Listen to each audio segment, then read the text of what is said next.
brief sound of rapid French dialogue, quickly fading. Welcome to the deep dive. Today we're getting into something really fascinating. How do we actually, talk to AI effectively? Yeah, it's a hot topic. We've got some great stuff you sent in Reddit threads, articles, even a pretty wild suggestion from Sergey Brin. Right. Our mission here is to cut through the noise and find the most, surprising and useful ways to get better results from these AI tools. From prompt engineering nuts and bolts to whether being nice to your AI actually does anything. Exactly. Let's dive in. First up, just how we ask seems critical. Oh, absolutely.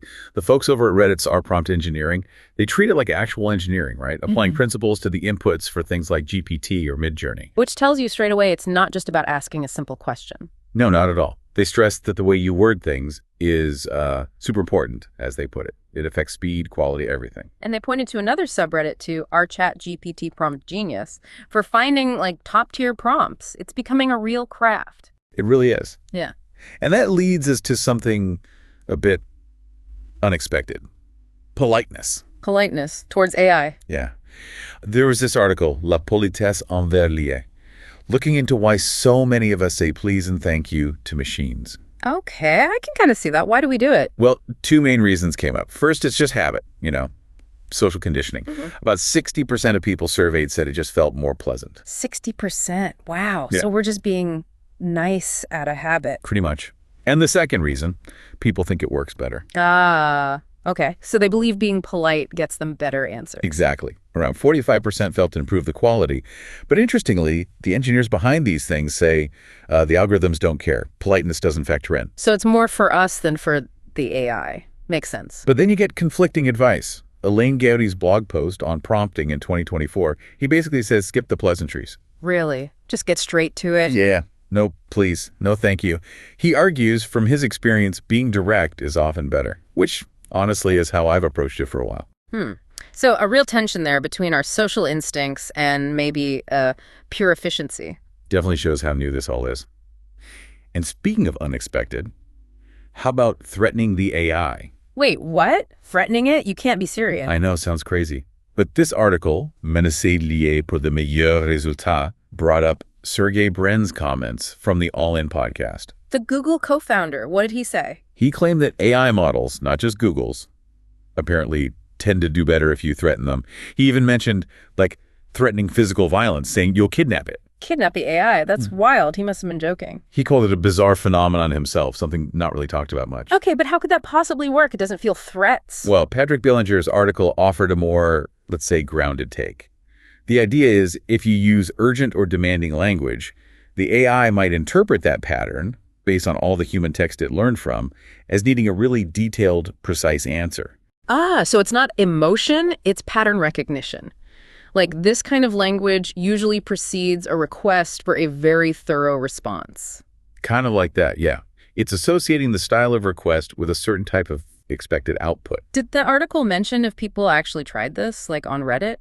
It did. Some users apparently saw a temporary improvement, and this is but they also mentioned performance could get worse over time and maybe more hallucinations, the AI making stuff up. Right. So maybe not a reliable strategy, and definitely weird. Definitely weird. And Belanger stresses these models don't feel anything. It's all algorithms and patterns. Okay, let's maybe stick to less aggressive methods.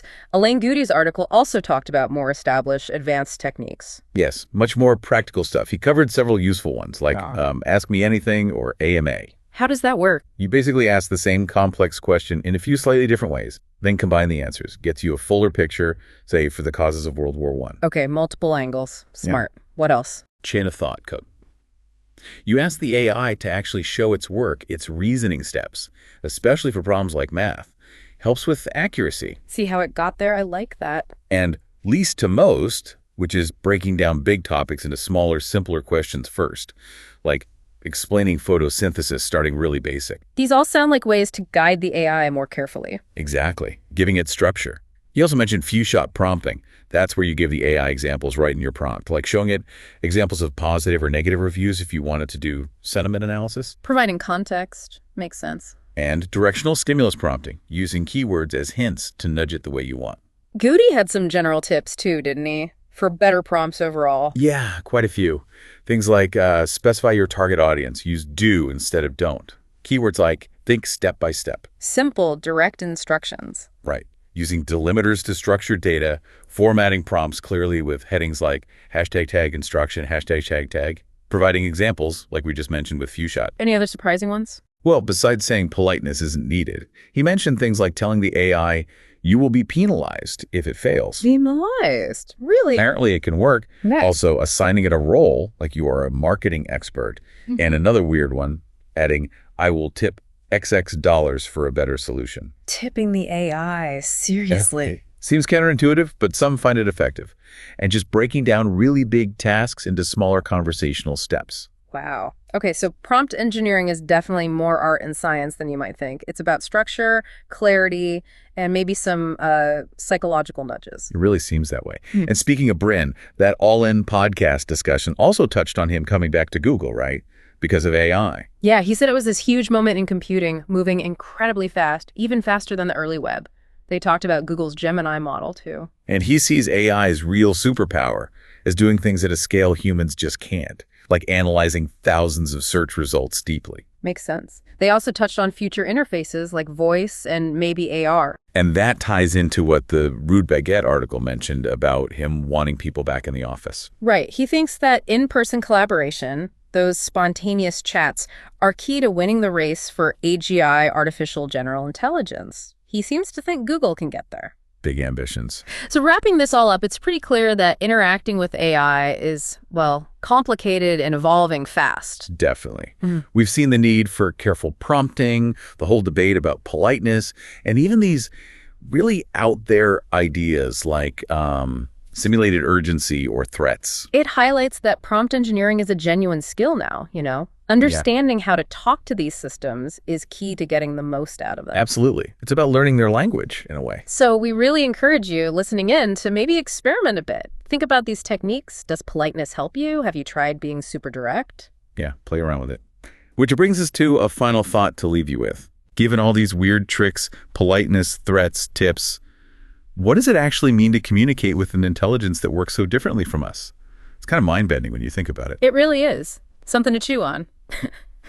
That's all for this deep dive. The podcast's title is Le Podcast de Philippe, and please do help us reach 1,000 subscribers. Thanks for tuning in.